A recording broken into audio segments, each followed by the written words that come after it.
Welcoming traveler. Get ready to level up in fantasy football.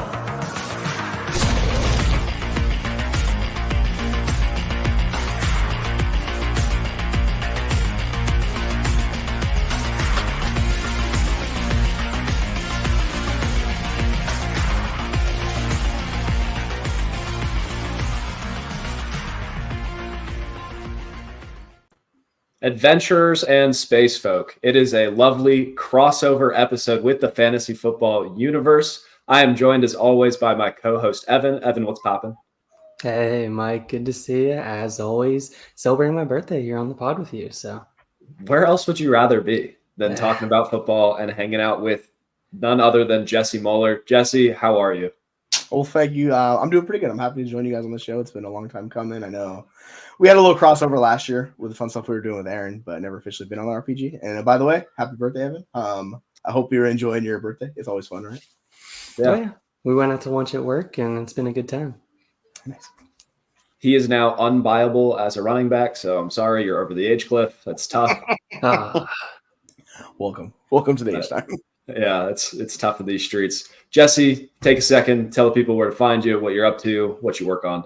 All right, you can see on the bottom of the screen, JMoeller05. If you're curious to find me on any social media platform, I'm on all of them. So just type that in. You will find me on any one of those. But a couple of months ago, myself, Aaron St. Dennis, Jeremy Schulman, and SC Romero all started the Fantasy Football Universe.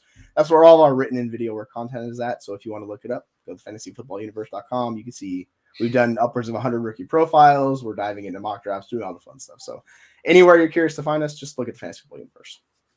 Sweet. And, he didn't load in yet, so we'll just keep talking. We are going to open up with a very, very important question for a football podcast. What is your favorite non-football sport? Evan, take the lead. Yeah, it's always been baseball. Played baseball growing up, through high school, travel ball, did all of that, pitch, catch. I was one of those rare people that played both positions. So my knees are shot and my shoulder's shot. So yeah, there's a lot of things that ail already, only being 29. Yeah, it's just a path to injury and to long-term pain. Real quick, everybody, Preston just hopped in. So Preston, what's going on, brother? Hey, okay, never mind. Good. We're excited to have you. You want to tell people where they can find you, what you're working on, stuff like that? Yeah, y'all can catch me. I'm a content creator for Fantasy and Football and Fantasy and Frames family, and I also do a couple articles on Last Word on Sports. You can catch a lot of my stuff there. Heck yeah! How y'all, fellas? We're good. We're talking about our favorite non-football sport. You want to jump ahead of Jesse real quick? Well, it would have to be basketball. Okay. What's your favorite team? Sport. Favorite team? I don't have one. My favorite player growing up was Penny Hardaway, and my daughter's in AAU basketball, so we spend a lot of time doing that. And her favorite player is Kobe.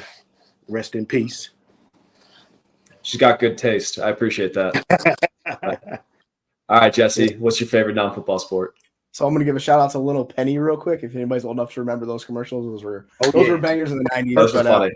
I know. I can tell I'm aging out because I start bringing it up to people, and they're like, I have no idea what you're talking about. I'm like, I'm getting too old for this. But I played all sports growing up, but baseball. I played baseball in college, so I have quite a connection to that. We went down to Missouri Valley, played that for a while. So did that, blew out my shoulder, came back, So now I'm just dealing with the repercussions like Emma was talking about. Old age plus injuries, let me tell you, it's the good life. It's the good life. Yep. That's why when we're talking about Keenan Allen playing at the ripe old age of 32, probably coming up on him. But let's dive into our next segment. And now it's time for news and notes.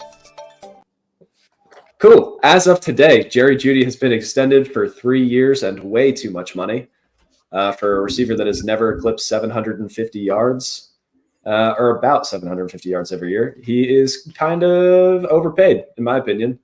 Jesse, real quick, what would you pay for Jerry Jeudy in Dynasty right now?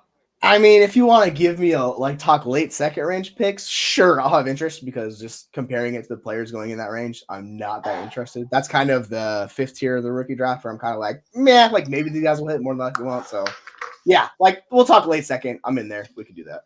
Okay, word. Preston, is this going to help Deshaun Watson or hurt Deshaun Watson? Well, y'all know I've been a Deshaun Watson trooper ever since he got to the Browns. I'm waiting on it. They're giving him pieces, and I think this is going to help him. I'm standing on it. I like Jared Judy in his offense. I think he needed to get away from Denver. Okay. Yeah, I mean, Denver was tough in the streets last year, but cool. I think that's enough Jerry Judy talk. I'm personally not interested in any fantasy football sense, No, but I let's guess keep talking about it. you want to. What are your thoughts on Jerry Judy? Look, let me tell you. He just got paid too, didn't he? They just paid him, right? Yep. Uh-huh. Yeah, I think I came in on that when y'all was talking about that. I think your internet is struggling right now. Solid number 2 right behind Amari to being great. And let's go. I picked him up in our charity league. Yeah, you did. I saw the this charity late league you pick. had going on. Yeah. Not sure. Yeah. That's good. And hey, quick Yep. Let's go. Quick shout out to people at home. If you got extra money burning a hole in your pocket, donate it to a local shelter, and then you can go into the Got That Dog in them best ball. So fun league. Cool. Other news, we got the Vikings acquiring the 23rd overall pick and the 232nd pick for the 42nd, 25th, 25-second, and 188 in this year's draft. Evan, why would they do that? I mean, it's pretty clear. Minnesota wants a quarterback. They're trying to get whatever ammo they can to be able to trade up. There's been plenty of rumors floated out there that they're trying to move up to 5 because the Cardinals seem pretty solidified with going Marv. Whether those rumors are true or not, 5 should be theoretically a little bit cheaper. But, I mean, it seems pretty foregone at this point that JJ's the quarterback that they're going after, unless one of them unexpectedly slides. But as of right now, top 3 are supposed to be quarterbacks, so we'll see how it floats out. Yeah, I feel like we say this every year, but this year it feels almost real. I know as I'm going through my quarterback evaluations, like I actually like the top 4 guys, which I normally have one that I see giant red flags with. So, Jesse, do you think that JJ McCarthy is the right pick if he's there at 5? At 5, I mean, yeah, if they trade up and get him, sure. I would feel much more comfortable at 11. Let me tell you what. If I get him at 11, you don't have to move up. That saves you all the ammo, and then you could add another like a nice piece of defensive end, or they need a corner and go from there at 23. But yeah, I mean, if you're trading up, that's their guy. So go get your guy if he's the guy you're comfortable with, and the tools are there. It's just like he's such a just mystery box because he wasn't asked to do anything in college. Yeah. As I told Mike before the show, I was working on some offensive line content, and their interior offensive line, when you look at how they graded out, is putrid. Just absolutely putrid. They have tackles, and that's about it. So whatever quarterback they have better be able to move a little bit just to survive for a year. Yeah. It would also be hilarious. So going from Michigan, where he once threw 9 passes in a win, to Minnesota, who was throwing 40 passes a game with the Pastronaut, like going from such low volume to such high volume, even if he does have all the tools and like is kind of ready, it's going to be a shock to the system. So I'm excited to see how it plays out, if it plays out that way. Me too. In other news and notes, we have Keenan Allen acquired for a 4th round pick from the Chargers. Evan, what would you buy Keenan Allen for in Dynasty?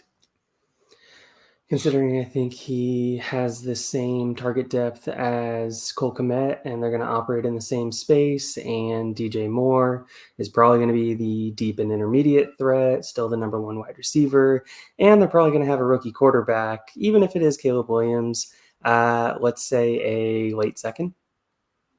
So you made that probably sound not really sad. I'm probably not getting any Keenan Allen for a late 2nd. Yeah.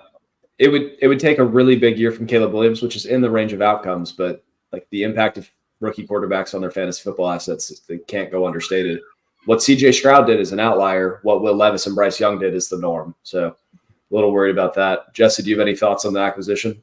Yeah, I think it more just Cole Kmet more than anything else. Because like you're bringing someone who's been a high-end targeter his entire career, and Cole Kmet, who I know people are kind of iffy on my thought process was like Cole Kmet's dead. Like Keenan Allen's eating up all those targets, right? So All right, I think Caleb Williams can support those two. I very much worry about Cole Kmet moving forward. Yeah. It's probably an offense that I'm not going to have as much of as I'd like to, but there's just a lot of guys that are getting a lot of hype because of the Caleb train, because of the excitement, because fans are going to get on board. And once the normies come around to redraft, it's just who have they heard of? And they've heard of Keenan Allen. I think the better question is, does Keenan Allen impact your view on DJ Moore? It knocks him a little bit, but not enough that I'm worried about it in Dynasty. In redraft, like I'm going to knock him down a couple of pegs. But Dynasty, like I still think the talent's there. He's tied to a great quarterback for the foreseeable future. I think there's a lot to like there. So the upside shots there, like if Caleb Williams hits, like we talking about, like he'll be able to support both those guys. It is kind of a question mark, right? All right. The Steelers traded Kenny Pickett to the Eagles to move up 22 spots. That is hilarious. That is not what we expected when they took him 20 overall. That is not what we wanted to see.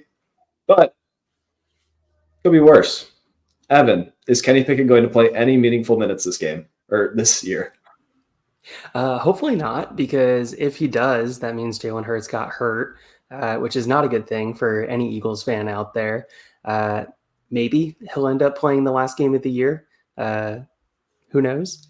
But if that's the case, once again, pretty clear backup in my opinion.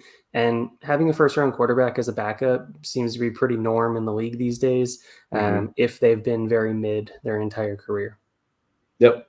I think Big already said it best here. Kenny will not play. So that's unfortunate. But you know who traded less to go get a better quarterback?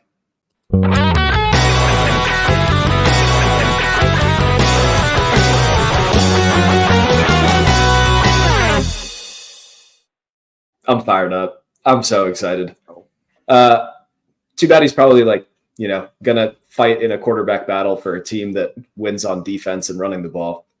But if you were designing a quarterback to run Arthur Smith's system, it's kind of Justin Fields or like a younger Russell Wilson. So I think there's a lot to like there. We'll see what's going on. He was acquired for a conditional 6th rounder, so there's no tie from the team. At the same time, Russ was signed to a veteran minimum contract, so there's no tie to the team there. I know they say that Russ is the starter, but I guarantee week 1 of the preseason, fans are going to be screaming, "Where's Justin?" And I am so excited. Jesse, talk me out of this. Why is Justin Fields going to flame out? Well, it's his passing. It's always been his issue, like his accuracy, his ability to continually let his weapons lead them in passing. It's just that's the whole issue with him. He takes so many sacks, he holds onto the ball, and this is the difference between someone like him and the greatest quarterback alive, Patrick Mahomes. Patrick Mahomes will scramble, but he won't take the sacks, and he doesn't take the negative plays. So if Caleb Williams can ever get that out of his product, which he did in college, Justin Fields, which he did in college, and it translated over because it was a bad offensive line and all that stuff worked out. But we saw Tyson Bagent; he immediately cut down the sacks, all the negative plays when he came in. So you got to get someone in there that can help develop him as a quarterback because the talent's clearly there. It's just there's this giant portion of his game that needs to be improved. If you can get it fixed, then you're working with something. But yeah, if he can, he was best in play action last year, which is what Arthur Smith thrives in. So if they could get that working and go from there, there's something to build on. And 6th round, it's why the heck not, right? He's way better than anybody else you're going to get that cost. Yeah. It was pretty damning for Justin Fields when Tyson Bagent came in and immediate cut down on all of the negative plays. And, he went from playing against the Colorado School of Mines to being a serviceable NFL quarterback, and not great. But I haven't watched a fun Steelers offense since I graduated college, so I'm excited for fun again. Yes, I like that. Evan, would you buy Justin Fields for the 202? No. Would you buy Justin Fields for the 206? No. So the line's 208. I've been saying 209 is my threshold. Okay. If I can get him cheaper than that, sure, I'll take a flyer. I mean, I'm fully expecting to only get 2-3 games out of him this year. Okay. Anything more is just icing on the cake, in my opinion. When he plays, I think you fully expect the rushing upside to carry him from a fantasy production standpoint. So if I can invest a late second, early third to be able to get 2 games out of a fantasy producer that's going to get me top 15 games, I'm there. Yeah. It's not often that you have an auto start backup quarterback for fantasy football that the moment that they're playing, you're like, I got to plug Justin Fields into my lineup. But no, that's exciting. Anybody have any other news, or do you guys want to go over the meat and potatoes, which is the free agency recap and some quarterback talk? We got the meat and potatoes as well. All right. Let's get into the meat and potatoes. I'd like to thank our co-host, the Goblins. They do a great job. All right. First and foremost, and this is the most exciting one, Marquise Hollywood Brown on the Chiefs, 1 year, $11 million. Jesse, is he a thing? Is this going to be a thing? It all depends what your definition of a thing is, but yeah, like he gives them the vertical threat from the slot. Like Rashee Rice was living a lot more underneath. He can come into the slot, he can go deep. Like they really need that, and that's what they're trying to get because they have the MVSs, the Justin Watson, all these guys that just run deep wind sprints. Marquise Hollywood Brown can actually go deep down the field, and Rashee Rice is going to live underneath. So I'm curious how those two are deployed with each other. Because Hollywood's been inside, he's been outside in his career, but he gives them something better on the field. And you have Kelsey kind of, slowly tapering off, but still being a target gunner. So I don't know how he's going to support all 3 of those assets, but I mean, compared this year to last year, it's like at least there's a shot for him, guys, like to actually be a top 24 wide receiver. Yeah. I guess it's great news for Patrick Mahomes. Like the deep shots might be back. The yardage might go up a little bit. Like trying to rely on Kadarius Toney and Sky Moore to play meaningful snaps was just not working for them. Preston, what would you buy Hollywood Brown for in Dynasty? In Dynasty, fifth or sixth round. That's where he's probably going, right? In the startup draft? Yeah, in startups. He's probably going around 5th, 6th, right? So I give up a second for him because I have to see it. Maybe a second or a third. Yeah. It's interesting because we saw somebody that was really involved in a lot of offenses early on, dealt with some injuries. We've kind of forgotten about him, and now he lands on the Chiefs. And normally that's immediately everyone's like, oh my gosh, receiver on the Chiefs. But I feel like we've all been burned already, so we're kind of like slow playing this one. It's not the Kadarius Toney show again where we're over the moon. Cool. But he's pretty good though. I don't know. Yeah, a high second. I'll give up a high second for him. Yeah. Okay, we can rock with that. Yeah. Next up, we got Curtis Samuel. Oh, did you want to say more about Hollywood, Evan? Well, I was just going to say, we started talking about ADP here, so I got curious. Dynasty Data Labs, which I'm pretty sure is Adiko's new site that he scrapes from Sleeper, right now in a sample size of 138 drafts that have been scraped so far this season. Hollywood was going in the 11th round, early 11th, and with the signing to the Chiefs, he's bumped up to a 9th round. Okay. I think, can you name a couple other receivers that are in that range? Jameson Williams, Deontay Johnson, Calvin Ridley, Keenan Allen. Okay, give me Deontay, and Deontay all of the times. Yeah, 100%. So cool. All right, good to know. But that sounds like an early second range that you'd be sending picks for anyway, so that makes a lot of sense. Next up, Curtis Samuel on the Bills. Hilarious pairing that I was not ready to read at any point.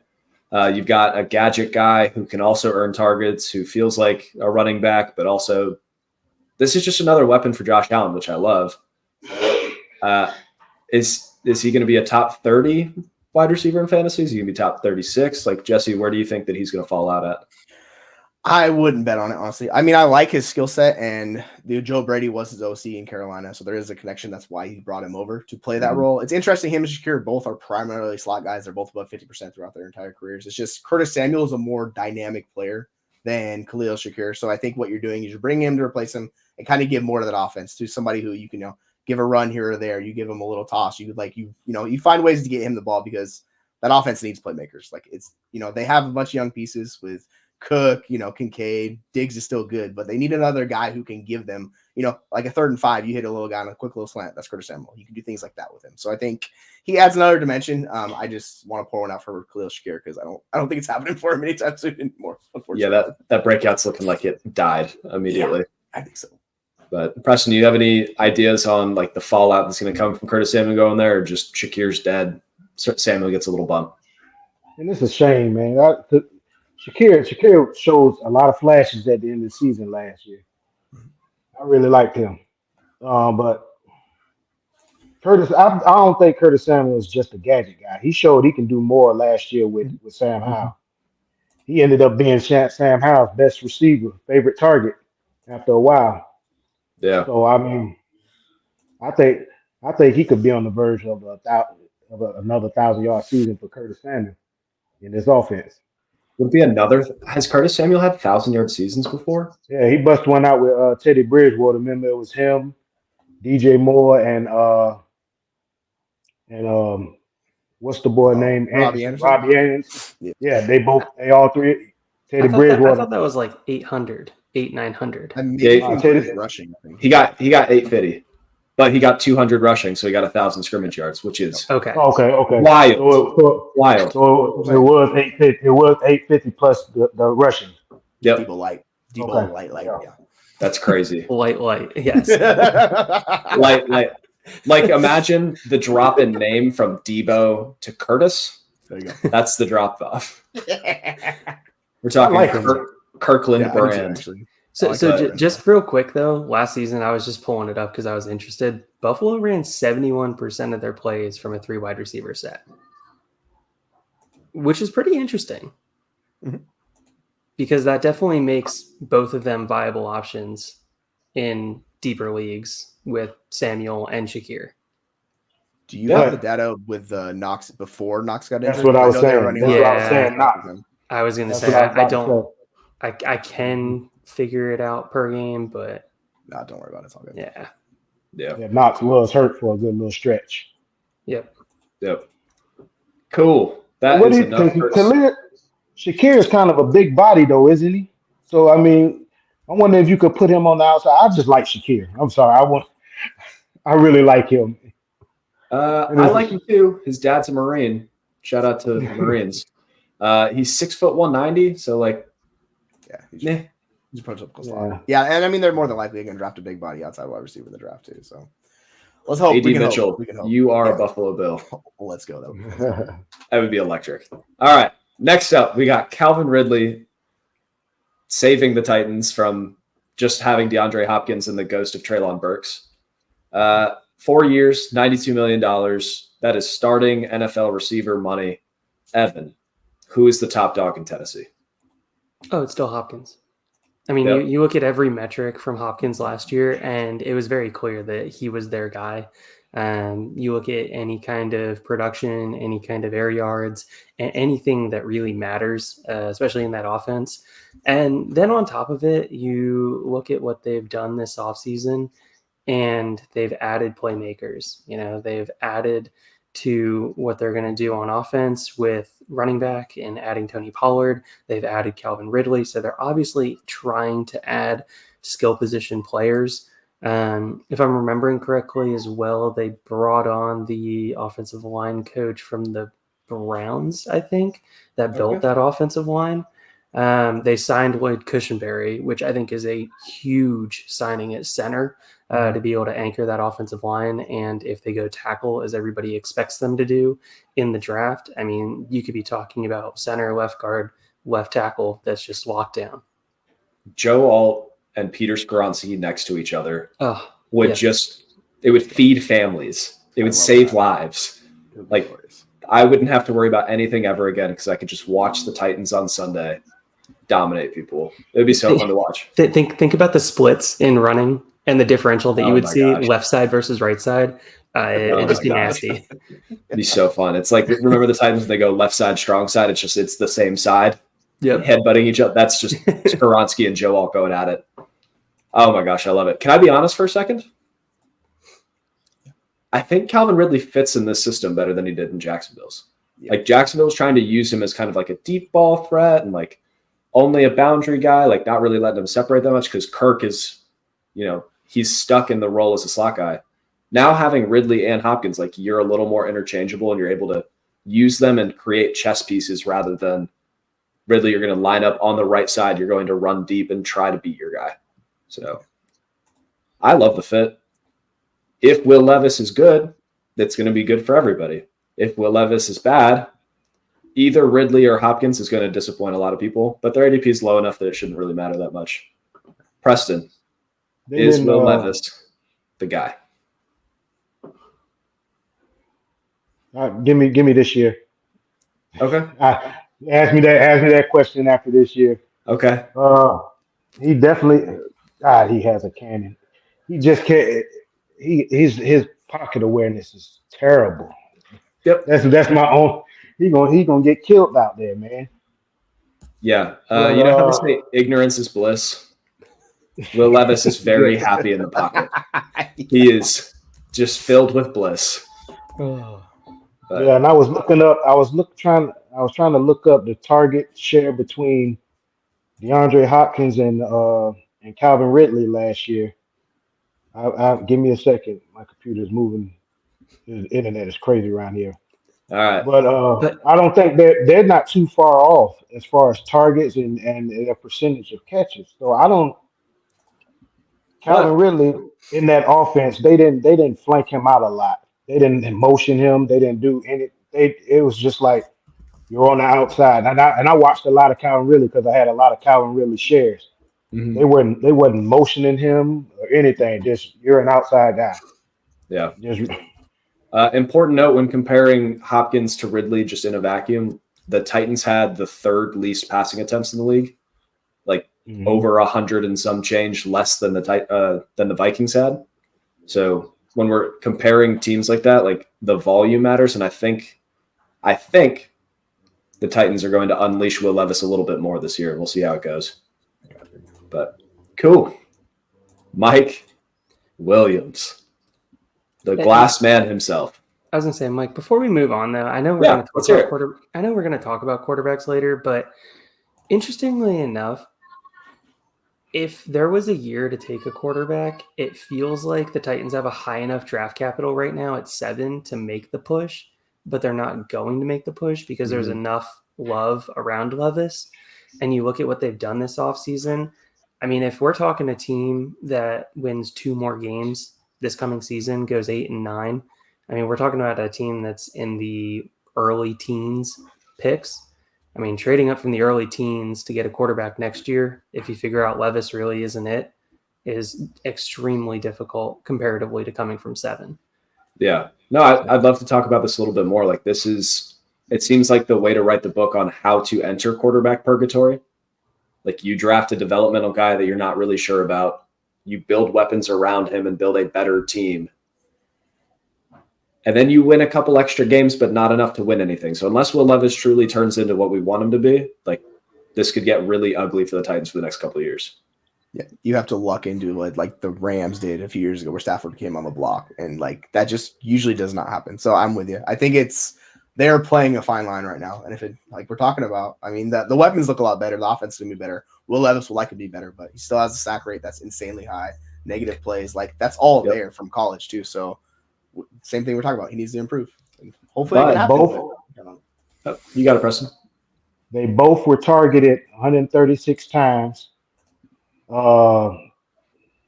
Ridley has 1 more reception than Hopkins. Just throw that out there. Cool. They both barely grazed over 1,000 yards. So exciting stuff. Yeah. The Hopkins. It's gonna be interesting. Yeah. No, it'll be a fun locker room to monitor. I think Ridley's just gonna be making underdog bets and Hopkins gonna be doing his hair. It'll be good. Cool. At least he gets to play flanker now, at least, so that's good for Ridley. Yeah. All right. That's enough Titans talk for now. We got one more receiver to talk about. Mike frickin' Williams, the newest member of the New York Jets, who now have a quarterback coming off of an Achilles tear. Their offensive line has an average age of 30-something. Their running back had an ACL tear 2 years ago. It's basically, I think Garrett Wilson might be the only healthy person on the entire offense. So that's really exciting. I couldn't find the exact contract details. It just said up to $15 million. So if anybody has those, drop them in the comments. But Evan, Mike Williams, perfect wide receiver too for the Jets. Are you going to draft him in any of your redraft leagues? I mean, in the redraft league, sure. I mean, I'll take a shot. Rodgers is known to spread the ball around, and Garrett Wilson consistently sees 140, 150 targets a year. They still have no tight end of consequence, which I think this move pushes me away because originally people keep saying the offensive line needs to be addressed. I think they've actually done a lot this offseason to address the offensive line in getting Moses along with being able to do everything else that they've done to be able to solidify that offensive line. So I think it's a line that's looking up.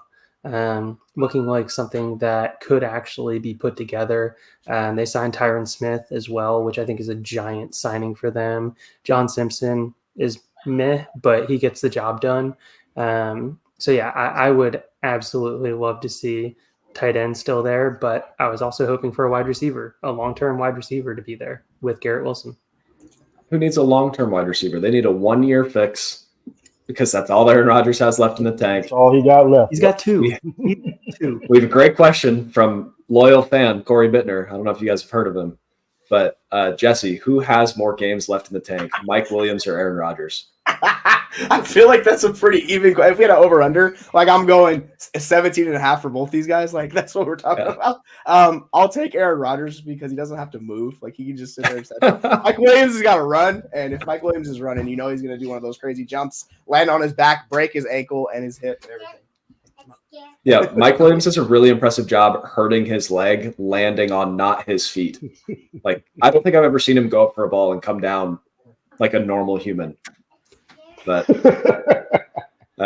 Preston, same question to you. Who has more left in the tank, Mike Will or Aaron Rodgers? It's Aaron Rodgers because of what you just said. I don't think Mike Williams is going to make it 5 games. Oh man, that would be heartbreaking if he just shines what's up, there. Corey? And shout out to Corey. Tell him to say what's up, Corey. How you doing? Yeah, RPG legend, the Godfather himself. But cool. All right, so now we're going to enter the quarterback carousel. All I'm going to do here is I'm going to name a quarterback that is new for the team or is like moving up in the depth chart. And then we can talk a little bit about, is it good for the weapons, bad for the weapons, or indifferent for the weapons? So going in alphabetical order, the newest team with a, quote, new quarterback is the Denver Broncos with Jarrett Stidham. I know we saw a little bit of Stidham last year, but Evan, good, bad, indifferent. It's time for bed. Yeah. It's time for bed. I heard Alexa. It's bedtime. Alexa just said it's bedtime. Alexa's a loyal listener of the show. There you go. Yeah, no, it's definitely not good for anybody in Denver. Sean Payton may think that he's a quarterback whisperer and quarterback guru, but he most definitely cannot get it done with Stidham. Yeah. All great points. However, Jesse, you think the Broncos could move up? I would try and get them to McCarthy. I would be doing everything in my power if I'm Denver. I'm not rolling with that motley crew of quarterback they have to try to support any of those weapons. I mean, it seems like this is just going to be a punt year for them because they are a long ways away. The moves they're making. But yeah, if you can get a quarterback now, because next year's class is TBD to say the least. So yeah, if they have a chance to do that, go get a quarterback, Denver, because y'all need one very much so. Yeah, there's like 6 or 7 teams fighting over 4 quarterbacks this year. Giant trade just went down in one of the RPG leagues that is we're going to have to talk about to close the show. But also real quick on that Denver Broncos news, I mean, trying to say that they're going to trade up is easy to say, but what are they really going to trade up with? Because they don't have 2 first-round picks. They don't have a second-round pick. They have the 312, 421, 51, 510, 512. I mean, do you really think Sean Payton's going to be allowed to trade 3 first-round picks to get up to 4, 5? Yeah, I don't think ownership's going to sign off on it. No. And if that's the case, it's going to be really hard for Denver to be able to push all the way up to single digits, top 5 pick. Yeah, I think it's much more likely to end up with Penix or Bonix. Yeah, as opposed to yes. Yes, see- very much so. Whichever one of them falls to the second round. Cool. Preferably Penix. Get Penix. Speaking of a team that could get a guy in the draft, Las Vegas Raiders. It's the battle of the fiercest mustaches. It is my heart and my heart at war. It's either Gardner Minshew or Aiden O'Connell as we stand now. Evan, what is more likely that one of these quarterbacks on the roster plays 10 games or somebody not on the roster plays 5? Talking about a rookie. I'm gonna go 10 games. Okay. I think AOC did not look good last year, but did he look serviceable? Is the real question. And I think the answer to that is yes, he looked serviceable. And can serviceable be enough to not let the fans drive themselves away in that front runner town of Las Vegas? I mean, we know everybody goes there for gambling. So, is football really going to be a main stick when you could be down on the strip, gambling, getting fed free drinks? You got to keep the fans' attention in a town like that. And after that defensive signing, I mean, I think they're just going to be trying to play defensive football and hope that they don't screw it up on offense. Is your whole point that Aiden O'Connell is safe because they can do things other than watch the team? No, I'm saying that Gave it a lot of thought, didn't you? AOC and Minshew are already on the team, and drafting a second-round quarterback isn't going to be enough to separate between those two guys. They're going to think that it's a waste of a pick, and drafting a first-round quarterback, while it would be the Raiders of past, is not the Raiders of now. Mm-hmm. And you got to be able to keep the attention of the fans long enough to be able to get to 2025 when they're most likely going to draft their quarterback. Yeah, I could see this team being big sellers halfway through the season. Get Devontae Adams out of there, maybe get Jacoby Myers out of there, like start selling any vet that they don't see plans for in 2025 and 2026, and then push in all the chips for QB1. Their front seven could be pretty legit though on defense. Oh, it's gonna be fun. I will be watching Raiders games purely for their defense. Yep. But all right, moving to the AFC East in all of their glory. New England Patriots. Mac Jones is gone. Bailey Zappi's in. Preston, our resident Patriots fan, who are they taking, or who do you want them to take in the draft? I like JJ McCarthy in this offense. I would like to see JJ McCarthy there, or either Drake May. I don't want no Jaden Daniels. I don't want no running quarterback with a mediocre arm in my offense. I want somebody with a cannon and can read defenses and can throw people open. I think JJ McCarthy would be a good fit for us, or either Drake May. Okay. But I do like Brissett for this 1 year, regardless of who we get. I think they should sit behind Brissett this year because I do like Jacoby. Jacoby's a good quarterback. Okay. So sit behind Jacoby for a year. So just sit there. I done thought all, I'm a Patriots fan. I done thought all this through. Or I would like to see them go out here and spend that third on one of those top receivers, drop down and hopefully Penix or Bo Nix fall to us and sit behind Jacoby for a year. Because we got like the 32nd pick, 36th pick or something like that in the second round. Yeah. Okay. I would love for that to work out for you. The last one concerns me because if they're not ready when they're 25, when will they be ready? True. Those are, I hear that. Some crusty rookies. Yeah, there's some old crusty water. Yeah, you're right about that. But I would ask, like we were going to say, better or worse, indifferent. We're all in agreement. Jacoby is better than whatever was out there last year. Whatever rookie they draft is probably better than whatever they roll out. Yes? Yeah. Okay. That's enough. Ooh, wow. That was tough to get through. Let's go red, white, and blue. Yeah, America, number one. Back-to-back world champs, baby. All right. We've got a new quarterback for New York that I want to talk about. Aaron Rodgers. I don't know if you guys have heard of him. Recently recovered from an Achilles tear. Do we think that 40-year-old Aaron Rodgers coming off an Achilles tear will be an above-average quarterback for the league? Anybody can take it. Yes? No. Yep. Top 16 season. Okay. Evan, give me an argument for yes. Top 16 season, as we talked about in overall running back rankings, Breece Hall is a incredible receiving running back.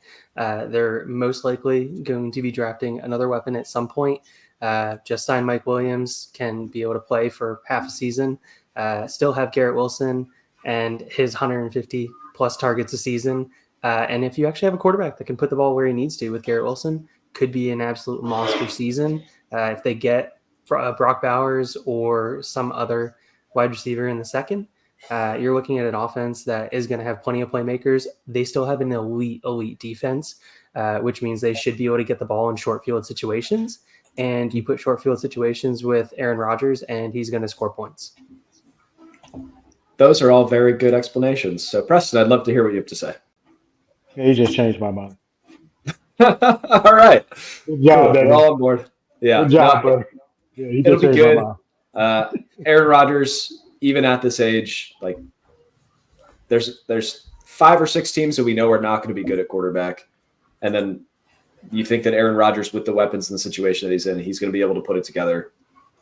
I don't know if like a Super Bowl run is in the works, but it wouldn't super surprise me. I mean, it's still an elite defense. Whatever anybody says, I mean, we're talking a top 5 defense with probably a top 3 secondary in the NFL. Whenever you have an elite defense with a quarterback that maybe it's heresy to say that Rodgers at this point in his career is a game manager. But when you have a quarterback that can still sling it and knows how to win football games, that's a lethal combo. With a gang of weapons. Going from whatever the heck was happening last season to at least a capable, competent quarterback is going to just change people's opinions on New York forever. I'm excited to see how it goes. But next up, so we'll go to the AFC North real quick. They signed Russell Wilson for the veteran minimum, and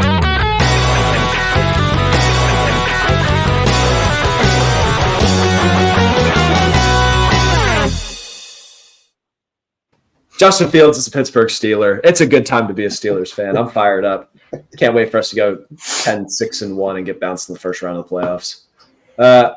Cool. I can't talk about this because my heart won't let me be unbiased. Evan, talk me through what the impact of Russell Wilson specifically will do for each of the weapons.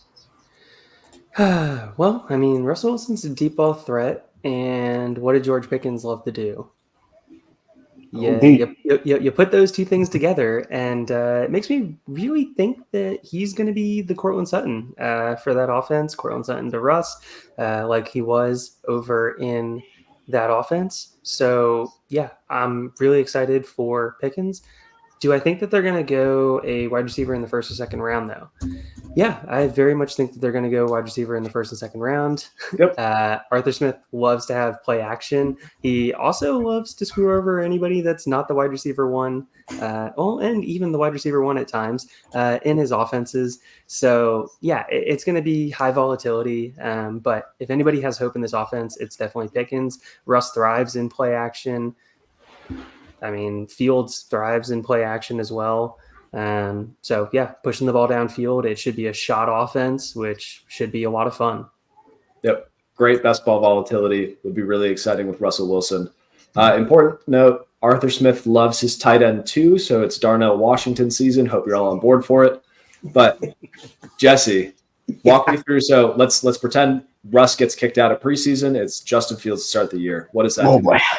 Talk about volatility. You are going to see some fireworks and then no scoring for a whole quarter. So it's going to be wild with the Justin Fields experience. I would be even more worried for the pass catchers than that because Justin Fields is taking more rushing attempts on the offense, and they're already going to be one of the highest rushing offenses in the NFL with how they're shifting, right? It's going to be Pickens. I mean, maybe Freiermuth is a thing. The thing with Russell Wilson is he completely ignores the middle of the field. Like, it doesn't exist with him. So with Fields, you'll at least have some fun like quarters where he'll put up 28 and then maybe not score the rest of the game. Like, that's how that's going to go for Fields. It's going to be a blast. But, it's at least interesting, right? And that's something we couldn't say about Pickett. There was no enjoyment. So at least you'll have fireworks. And, no matter what everyone else says, there will be some entertainment. So I do have a lot of question marks about the offense. But, Arthur Smith, he can help. He helped rework Ryan Tannehill's career. If he can help with Russell Wilson and or Justin Fields, like, there is something there to build with. And that's what we got. We still got a decent defense. You guys will be fine for playoffs. Like, that's how it's going to go. Yeah, it'll be fun. My brother-in-law compared the Steelers offense to Iowa football, which it wasn't even wrong. Like, it was very comparable. But Preston, gun to your head, who plays more games for the Pittsburgh Steelers, Justin Fields or Russell Wilson this year? Russ Wilson. Okay, we're not friends anymore. Mm-hmm. While we're on the Steelers here real quick, let's just bring up some of the PFF pass blocking grades. Just for fun. Oh, no. Suamalo at 66.4, which on the side I was running the data, and 63 is about the average in the league. Above average, baby. So, only one on the team that was above average in pass blocking. And we got, Broderick Jones at a 47.6, which is definitely a liability. He still had braces and was a rookie. Like, let's cut him some slack. Okay. All right. Well, then let's go to the other tackle position in Dan Moore. And, yeah, he's an abomination. And talk about how bad that is at a 42.1 pass blocking grade. So whoever's the quarterback better be able to take hits. Because they're probably going to get absolutely slaughtered back there. You know who can take hits?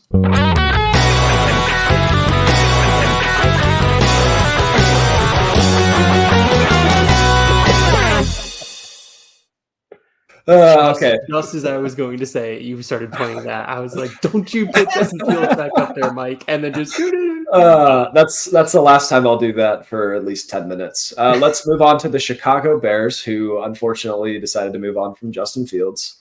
Their current depth chart says Tyson Bagent. Do we think Tyson Bagent is the starter? It's even on the roster week 1. Yeah. No, it's a killer. I hope they do the same thing the Jags did when it was like Gardner Minshew and Trevor Lawrence. And they're like, we're going to have a quarterback battle. It's like, no, you're not. Come on, guys. Yeah. Let's be serious. But what does Caleb Williams do to this offense? Evan, are you like think it's trending positive, trending negatively, or do you think because of the Keenan Allen addition, like the whole offense can get better, but they kind of cannibalize each other? Yeah, I mean, I think the whole offense is going to be better with Caleb. People seem to be concerned about Jaden Daniels and Caleb in their sack rate and everything that's been floating around there. But you look at what Poles has done with that offense, and he's put some playmakers in place. He's put guys that you can dump the ball off to, even though in college Caleb didn't like to dump the ball off. But still, you look at Braxton Jones and Tevin Jenkins, both being above average on the left side of the line.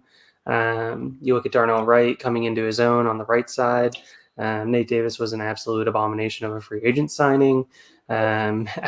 So not a huge fan there. So there's a little bit of work to do at, center and guard for the team. But overall, it's a better offense than I think people realize. Yeah, I think trending up generally, if you just put a competent quarterback back there that's not going to make mistakes and not turn the ball over 100 times a game. Like maybe Caleb Williams is still the scrambler that makes all sorts of mistakes, but it could be the mystery box. Could be anything. So Jesse, trending up? I mean, yeah, you got to say it's trending up with like the issues they had with Fields. That as good as like we want him to be, there were serious issues with that offense, and the defense came. It was a top 5 defense like half of the year, so they were like competent. They needed the offensive boost, and this is what Caleb brings. He brings you a better passing profile coming in the league without all of the 3 years of negativity to Fields. So you're starting fresh. You're bringing in new weapons. Like as much as we clown on DeAndre Swift for his issues, he's a plus in the passing game. You have, Keenan Allen being a plus, like he can live in the intermediate. Like then you got Cole Kmet kind of doing that, and then DJ Moore. So like this is the best, probably one of their situations we've seen number one pick walk into in a long, long time overall. Yeah, I can't think. Preston, can you think of a better situation in a while? No, he's stepping into an awesome situation. I feel bad for my man Roshan. Oh yeah, R.I.P. Yeah, but yeah, he's definitely walking into a great situation. He has a veteran, 2 vets that can get open. That's like a kid in the candy store to a young quarterback. Yeah. Cool. Yeah, All right, we got 2 more teams we got to get through, and then we're gonna break down this trade real quick and then roll out. So Minnesota Vikings, they have Sam Darnold. If they cannot, let's pretend they don't get up and get JJ McCarthy. Let's pretend that doesn't work for them. Jesse, how many pass attempts is Sam Darnold going to have this year?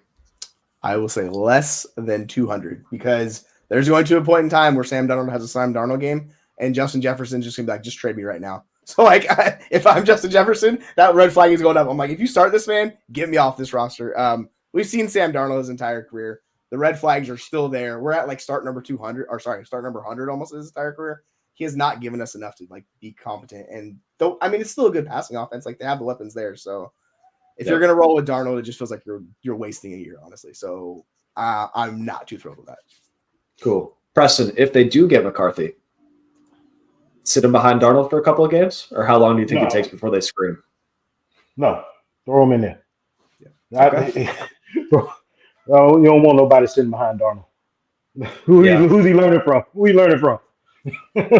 he might catch the ghosts. But, all right, Evan, that's enough Sam Darnold for a lifetime. Let's hope they go get McCarthy. Let's hope that we can see him sling it because I love the chaos, and I just want people to be really angry when JJ McCarthy's good. P.S. Go check out the JJ McCarthy film study on the channel.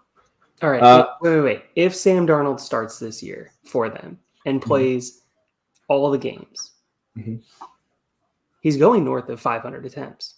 Yeah. Oh, yeah. No, they will throw it with anybody. Yeah, they will absolutely sling it. So especially with that coach. Yeah, Kevin O'Connell. Yeah, I don't think he's allowed to run it.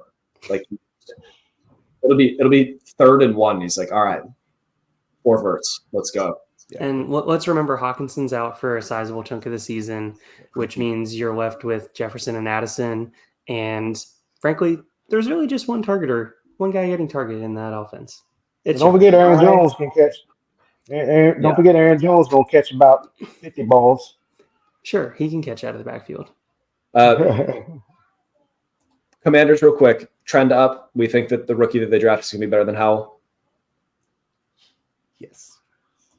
I didn't think this was going to be a conversation. I thought we were just going to say yes and move on. Well, will the offense be better with Cliff over Bieniemy? Yes. I think you really think so? Yes. They've already said they're not running his air raid offense, which I thought was really interesting because that's Cliff Kingsbury's thing. So I'm like, what offense are they running? That's my whole question mark with it. And that's the whole question mark that I have as well, Jesse. Like, I have no clue what to expect out of this offense, and that scares the living daylights out of me. Yeah. Well, he's definitely got to get a little more creative than what he did in Arizona. Just 4 receivers, spreading 4 receivers all the time. That was killing me. I was like, do something else, man. Just post Terry on the next. There you go. Come on, do something else. 4 receiver spreads. Go. It was 4 spread. They would run a post, a corner, and a dump off. And Kyler would read 1 to 2 to dump. And that was every play. So bad. It's electric. No, I hope he learned something. Commanders are a mystery box. I did want to go back to the Vikings real quick and talk about specifically Justin Jefferson. I know I said we got to get through this, but part of Justin Jefferson's appeal has been the insane passing volume and how efficient Kirk Cousins has been. Are we still taking Justin Jefferson as a top 3 receiver in redraft this year? He's in the conversation. Like he's so like you saw his stats last year without Kirk Cousins. He was actually better without Kirk Cousins. Like that's just how talented he is. But like case in point, I don't expect him to have this ceiling like the giant 1 overall. But he's in the top 5 for me. Like I can't knock him too far. He's just too good of a receiver. It's just he's going to be doing the DeAndre Hopkins thing where he gets 160 targets and it's inefficient, but he's still just a monster. And that's exactly what I was about to bring up. Is as long as he gets north of 150 targets, I have no issues with it. Yeah. So Well, no yeah, concern about Addison taking a step forward, that's the a offense good point. being worse. Like no concerns about any of those things, or just little No. concerns, and you're gonna draft him as like wide receiver 5. No, I mean they're going to try and get as much out of him as they can before his contract's up. Especially if they don't have a quarterback, they're going to franchise tag him twice, most likely, to keep him around for those 2 extra seasons. So they're going to want to try and make him happy. Eventually, get a quarterback. Until then, they're going to want to feed him the ball because he's going to be asking for the ball. Okay. The Sam Darnold You're on the clock. Targets are going to be insane. You're on the clock. CD Lamb or Justin Jefferson. CD You're on Lamb, the not clock. close. No, Justin Jefferson, because I think that offensive line took a major step back in Dallas, and I think Dak's actually going to have less time to throw it, which is going to cause more of an issue than people think. Yeah, Less time to throw means more quick slants to CD Lamb. Problem solved. We're not playing this game. He's the hot read, baby. We're not playing this game, Mike. He should be the only read that offense. Don't get out of here with the freaking Brandon Cooks targets, man. Just give the ball to CeeDee Lamb. Yeah. Please get tight ends off my screen. I would go CD Lamb myself. There's no Hawkinson for 80% of the season, fantasy season at least. Yeah. And I think that plays a huge role in the amount of targets Justin Jefferson's going to get. And it's going to be potentially 170, 175. Yeah.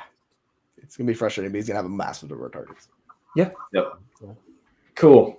We got a trade to break down, and then we're going to close it out.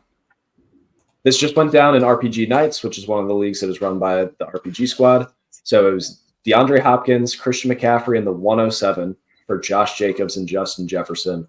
Preston, I'll let you lead us off. Which side do you like and why? At 107.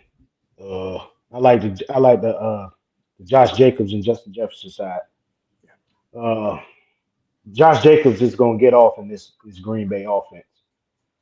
I know there's a lot of doubters out there that say he isn't, but I like Jordan Love, and I love Josh Jacobs running behind that line. And Justin Jefferson, like you said, he's going to get 170 targets this year. I think he's better than any 107. Anybody at 107 you're going to get, because you're probably not going to get a top quarterback. Probably going to get one of those other receivers like Rome or Neighbors around that. Which I don't know. I don't know, because I brought up Neighbors. I don't know, man. I ask somebody else. I got to sit back and think about these things. I don't know about that one. I got you. That's kind of tough, man. Jesse, other guest, That's kind of tough. So Josh Jacobs never seen below 262 touches in a season. I get it. The efficiency fell off a cliff last year, but like he's going to get every shot possible. And it's more than likely it's a 1-year deal where they have team options to keep kicking forward. So he's not going to see all 4 years, but I would expect 2 years. Like I'm going to take the 107 plus like CMC. That doesn't even get me Justin Jefferson. Like you have to give me more to get Justin Jefferson off my team. Like that's how valuable he is. CMC is aging out. So I want that side. And then it's like D-Hop, like cool, another old guy. He doesn't really move the needle. So give me the stud Jefferson and then Josh Jacobs, who's just going to see a ton of volume this year. Evan, any conflicting opinions? No, I mean, I want the Justin Jefferson, Josh Jacobs. Give me the 4 J's in that deal. I'll take the quad J side because I think there's more that you can do. If Jefferson is struggling and you realize, okay, I do need to get off of him to be able to get some production now, because Josh Jacobs is very much a production now, win now type of piece. So CMC, obviously, whoever's on the left side, to me, they're saying, okay, we're pushing in, we're going for it. And I wouldn't expect them to make the 107 pick. I would fully expect them to trade the 107 for some kind of veteran when draft season comes around. So I think that's definitely another thing to play into this consideration. But I think Justin Jefferson at the trade deadline, I can be able to use him to be able to pair off, to get down to another wide receiver on a team that is realizing, okay, I'm not making the playoffs. Let me just get a solidified, stable asset for next year. Yeah. I agree with everything you guys are saying. It's the 4 J's for me as well. Preston, Jesse, thank you so much for coming on. Evan, you are required to be here. It's in your contract. But Preston, one more time, you want to tell people where to find you? Yeah, you can find my content on Fantasy and Frames website, along with a bunch of other great writers and content creators. We're all doing big things over there. You can also catch my work on LWFOS, Last Word on Sports. Write articles on there as well. Love you guys, man. Thanks for coming on, Evan, Preston.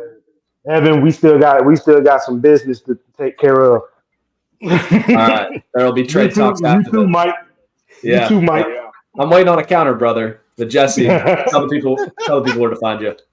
Yeah, shout out to the guys at Fantasy and Frames. I love the work you guys do over there. So it's it was a pleasure meeting you, Preston. I thank you for guys having me on the RPG podcast. Like, it was a pleasure to finally chop it up with y'all. Yeah, you can find me. It says right there below, Fantasy Football Universe. That's where all of my work and the rest of the crew at the Fantasy Football Universe is. So that's where you can check us all out. Word. Thanks for listening, everybody. Y'all take care. Bye-bye. Bye, y'all.